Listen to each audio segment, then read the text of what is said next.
Bonjour, dans cette vidéo, nous allons nous intéresser à la boucle de régulation.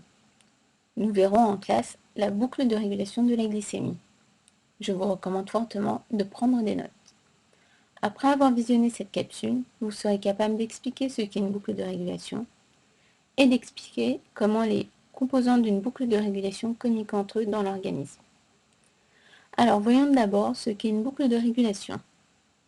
Nous prendrons ici l'exemple de la vitesse d'une voiture, la glycémie en classe. Une boucle de régulation permet de contrôler et réguler un paramètre. Ce paramètre doit être mesuré en permanence par un capteur afin d'être ajusté en fonction des besoins. Ici, le capteur est le système de mesure et d'indication de la vitesse.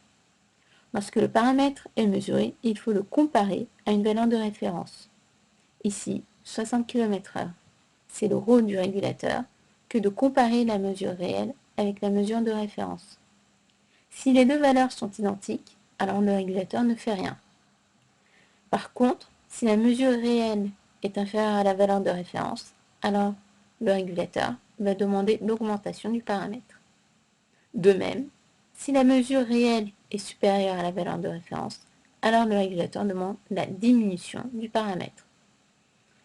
Dans notre exemple, si la vitesse mesurée est de 72 km/h pour une valeur de référence de 60 km/h, alors le régulateur va ordonner une diminution de la vitesse. Un dernier élément intervient dans cette boucle de régulation, c'est l'effecteur qui va modifier le paramètre.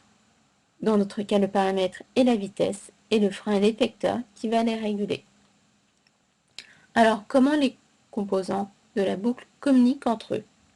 Les trois composants de la boucle, le capteur, le régulateur et l'effecteur, doivent communiquer entre eux.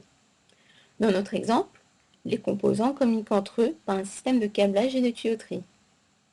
Alors dans le corps humain, les organes communiquent entre eux par deux systèmes, un vasculaire et un nerveux.